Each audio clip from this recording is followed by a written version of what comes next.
Hola, queridas amigas y amigos artenautas, bienvenidos a un nuevo capítulo de El Auriga del Arte. Hoy os he traído a un lugar muy especial. He venido aquí de propio para grabar especialmente para vosotros un vídeo dedicado a la abadía de Santo Domingo de Silos.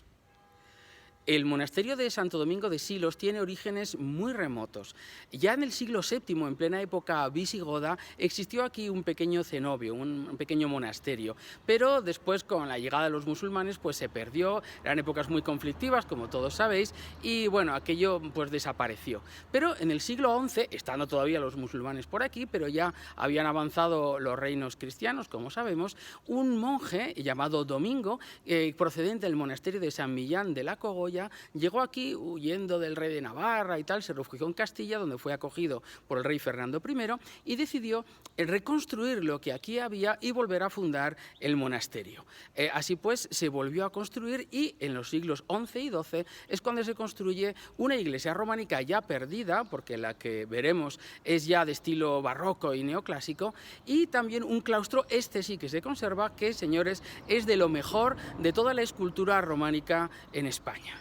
Lo que estamos viendo por aquí es la entrada al monasterio de los monjes benedictinos que volvieron... no os he contado que en el siglo XVIII hubo problemas, en el XIX las desamortizaciones de Mendizábal acabaron con los monjes de aquí, que tuvieron que exclaustrarse, que irse, pero después en 1880 otros monjes de nuevo benedictinos, esta vez procedentes del monasterio de Solesmes en Francia, vinieron aquí y de nuevo ocuparon el monasterio, lo restauraron y así siguieron hasta hoy día. Tengo que decir también que este monasterio es famosísimo por sus cantos gregorianos, que cantan diariamente, han hecho múltiples grabaciones y son famosos en todo el mundo por este tema. Y os decía que lo que tenemos aquí es la entrada al monasterio de clausura, digamos, a ellos mismos, donde residen los monjes benedictinos. Por cierto, que aquí tenemos un enorme ciprés, por supuesto centenario, porque el ciprés, señores, es el símbolo de Santo Domingo de Silos. Dice que cuando Domingo llegó aquí y volvió a fundar el monasterio, plantó un ciprés en el claustro, que después veremos, y el ciprés, por tanto, se ha convertido en el símbolo del monasterio de Santo Domingo de Silos.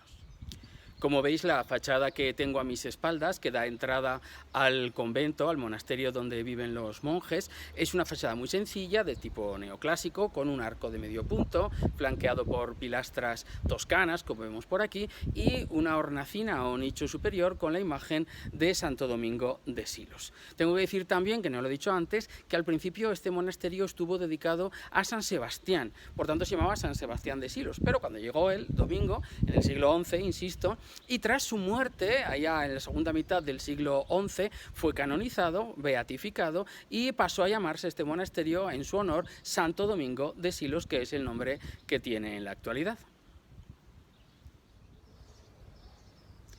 Aquí tenemos la fachada de la entrada a la iglesia, una iglesia que por desgracia no es la original, porque la original románica se destruyó, fue derribada en el siglo XVIII cuando decidieron que había que ampliar las instalaciones porque no había espacio suficiente para todos los fieles y por tanto decidieron, como digo, derribar la anterior, la antigua, y construir esta nueva iglesia que se hizo en la segunda mitad del siglo XVIII con trazas del famoso arquitecto Ventura Rodríguez. Como veis, tiene una fachada convexa, cilíndrica, que avanza hacia nosotros al más puro estilo del barroco italiano que tanto gustaba a Ventura Rodríguez, y sobre ella pues una fachada con frontón triangular ya de corte neoclásico. En el interior, si entramos, veréis que es bastante neoclásica, nada que ver con la iglesia románica original.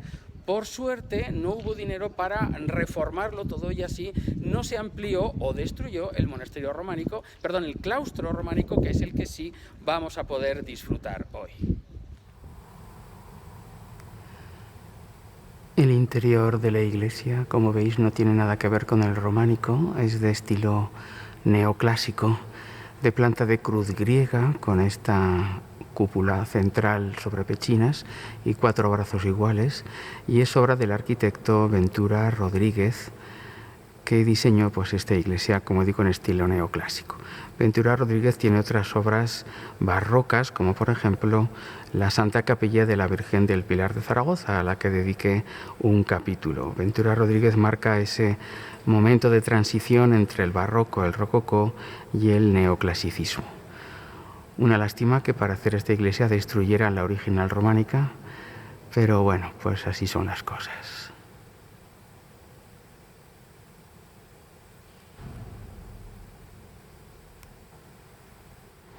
Bien, pues ya estamos en el interior del claustro, uno de los claustros románicos más bellos del mundo. Se trata de un claustro doble, de doble planta, como veremos ahora, de planta más o menos cuadrada, de 30 por 33 metros aproximadamente, con 60 arcos de medio punto que apoyan en su mayoría sobre columnas dobles, columnas geminadas. Lo más interesante, sin duda, son los relieves que decoran tanto los capiteles de las columnas como estos pilares angulares que tienen unos altos relieves de autores diferentes. Se han identificado hasta 3 artistas distintos que ahora iremos viendo. Este primer relieve, por ejemplo, representa la Pentecostés en un estilo muy esquemático, muy lineal, poco realista, pero muy expresivo, como siempre en el románico. Y fijémonos cómo son los apóstoles que reciben pues, el Espíritu Santo en ese momento llamado Pentecostés del Nuevo Testamento. Avanzamos a lo largo de la crujía oriental, observando los capiteles historiados, decorados con figuras animalescas, animales fantásticos, monstruos, representación del mal, del que hay que huir o al que quieren ahuyentar. Es curioso porque tal fue el grado de decoración y de exuberancia de este claustro que fue criticado, los benedictinos fueron criticados por los siguientes, otra orden mucho más austera que fue la orden del Cister. Los benedictinos son los monjes negros, de hábito negro, y los cistercienses los de hábito blanco. Pues parece ser que se pasaron con toda esta decoración y les acusaban de que distraía a los monjes de tanto animal y tanta representación aquí monstruosa que había. Por aquí, en este ángulo nordeste, encontramos unas escaleras que nos conducen a la puerta de acceso a la antigua iglesia románica. Esta puerta, llamada Puerta de las Vírgenes, es románica y todavía se conserva, es por tanto la puerta original. Obsérvese la decoración de los capiteles historiados y el curioso arco de herradura por clara influencia mozárabe en este caso. Aquí tenemos el pilar nordeste de uno de los ángulos donde aparece la representación del descendimiento de Jesús, una escena bellísima con estas clásicas figuras cabezonas y de gran expresividad. Y en la parte superior tenemos pues, un momento así curioso, son como el sol, la representación personificada del sol a la izquierda y la luna a la derecha, que están a punto de cubrirse con un velo, porque según citan los evangelios, pues se nublaron, se cubrieron todo, desaparecieron sol y luna, y aparecen los ángeles con unos incensarios y el cuerpo de Cristo que está siendo bajado de la cruz. ¡Qué belleza, señores! ¡Qué maravilla! Y en el otro lado de este mismo pilar nordeste encontramos una escena doble bellísima que representa la sepultura y resurrección de Jesús. Aquí en este registro inferior encontramos a la soldadesca, a la guardia, que en lugar de ir vestidos de romanos, como sería lo suyo, pues van vestidos de soldados medievales, con esas chulísimas cotas de malla, los yelmos, etcétera, y en el registro superior pues encontramos a Cristo sepultado y justo en la parte superior la visita de las tres Marías ante el ángel que les dice: no vengáis aquí buscando a Jesús porque ya no está, porque ha resucitado. Otra escena realmente bellísima y de una gran factura. Avanzamos por esta galería norte, donde encontramos de nuevo decoración en los capiteles con entrelazos, formas vegetales, trabajos como de cestería, representando como el infinito, porque no tiene principio ni fin. Os recuerdo un claustro que vimos también con estos motivos, que era el de Santillana del Mar, en Cantabria, del que podéis ver el vídeo si lo deseáis en ese enlace. Por aquí vemos más trabajos de entrelazo, las figuras de las arpías, estos seres monstruosos con cuerpo de ave y cabeza de mujer, y diferentes decoraciones vegetales, animales, y en el centro de esta galería encontramos la tumba del santo que da nombre a este monasterio, que es Santo Domingo de Silos, una tumba ya gótica sostenida por 3 leones, como podemos ver. Bueno, y desde aquí podemos ver muy bien cómo efectivamente este claustro es doble, se despliega en una doble altura, muy armoniosos ambos pisos, del que ahora estamos en el inferior, pero que efectivamente son como dobles series de arcos de medio punto sobre columnas. Por cierto, siempre son columnas geminadas o columnas dobles, con la excepción de las que hay en el centro de cada crujía, de cada galería, que son 5, un conjunto formado por 5 columnas, como puede verse aquí perfectamente. Y en el interior del claustro ese ciprés que, según la leyenda, pues fue plantado por Santo Domingo cuando llegó aquí y reconstruyó la abadía visigoda que había y la sustituyó por este edificio románico. El ciprés se ha convertido en el símbolo de la abadía de Santo Domingo de Silos. Llegamos al pilar noroeste y todavía dentro del primer artista que estábamos describiendo, que representa 2 escenas que tienen que ver con aquellos apóstoles o personajes que dudaron de la resurrección de Jesús. Este primero de aquí representa el camino de Emaús, en el que Jesús va acompañado de 2 discípulos que no lo reconocen. Solamente después lo reconocerán en la famosa cena que representó, por ejemplo, Caravaggio, cuando en el momento de partir el pan es cuando ya lo reconocen, pero aquí todavía no saben quién es. Observar la expresividad de los rostros es realmente fantástico. Y en esta otra escena, que es una de las más famosas de todas, se representa la famosísima duda de Santo Tomás, el momento en que Jesús, rodeado de los discípulos, le dice a Tomás que meta el dedo en la llaga. Tomás, que no había creído en la resurrección de Jesús, que dijo: hasta que no meta el dedo en su llaga, en su herida, no me lo creeré. Y después pues se le aparece Jesús y le dice: bueno, pues hazlo, y tú ahora que tocas y ves, pues has creído, ¿no? Fijaos que es una representación con muchos personajes donde está totalmente ausente la perspectiva. Son personajes en teoría unos detrás de otros, pero representados pues a diferentes alturas, unos encima de otros, y también con unos rostros muy similares, todos ellos rostros barbados y con el nimbo o aureola, y con una gran expresividad, pero también con mucho esquematismo.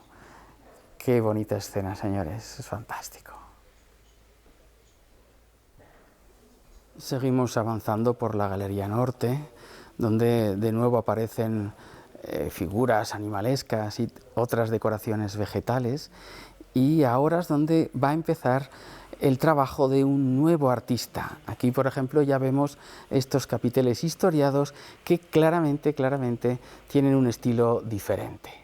Por ejemplo, aquí en este doble capitel se representa, como veis, la visitación, el encuentro entre la Virgen María y su prima Isabel, y justo al lado, en el otro capitel, la Natividad con el personaje de San José pensativo, meditabundo, el ángel que le dice: tú tranquilo, no te preocupes, que aunque no sea hijo tuyo es del Espíritu Santo, y aquí la Virgen con gran ternura que acaricia a su hijo, el niño Jesús recién nacido. Una escena bellísima. En este otro lado se representa una escena un poco confusa porque no está muy bien conservada, que podría ser la matanza de los inocentes, no tengo muy claro, o el anuncio de los pastores, no lo sé. Y por aquí sí que se ve claramente que es la huida a Egipto. Aparece la Virgen con el niño y San José delante, montando en el burro en la huida a Egipto para evitar precisamente esa matanza de la que decíamos. Fijaos en estas columnas del lado central de la crujía oeste, que están entrelazadas entre ellas, así como retorcidas, y en la parte superior se representan ya escenas de la Pasión de Jesús. Concretamente, si distingo bien, la Última Cena, aunque como veis este capitel está bastante deteriorado. Y el resto de este lado oeste, o crujía oeste, pues de nuevo decoración vegetal, decoración de figuras animalescas, monstruosas, para completar la crujía. Y nos dirigimos hacia el último de los pilares que todavía no hemos visto. Bien, y finalmente vemos este último pilar del ángulo suroeste del claustro, donde ya se adivina el trabajo del tercer y último de los artistas que trabajaron en él. Esta escena representa, es un doble momento, la Anunciación y la coronación de la Virgen, pero aquí se ve que el estilo ya es completamente distinto.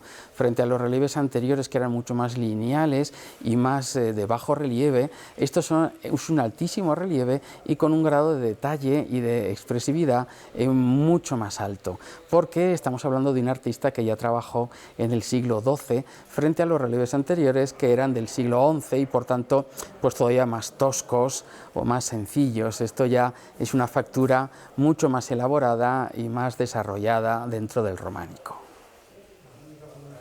El último relieve de este pilar representa el árbol de Yesé, o lo que es lo mismo la genealogía de Jesús, sus antepasados representados en forma de árbol ramificado, hasta llegar a la figura de Jesucristo que está aquí en el centro. Y con el Espíritu Santo. De nuevo, de este tercer artista, como veis, con un estilo muy diferente a lo que hemos visto anteriormente.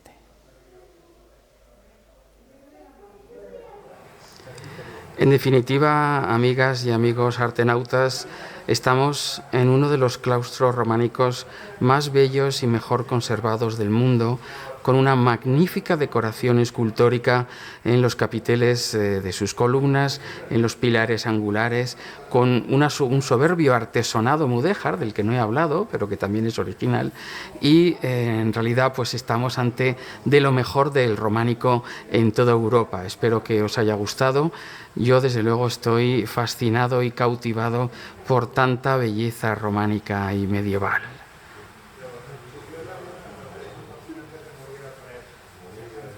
Hasta pronto, amigos. Bien, pues esto era todo desde el monasterio de Santo Domingo de Silos, provincia de Burgos. Si os ha gustado, ya sabéis, dadle a me gusta. Y si todavía no lo habéis hecho, suscribiros al canal El Auriga del Arte. Hasta otro capítulo, amigos.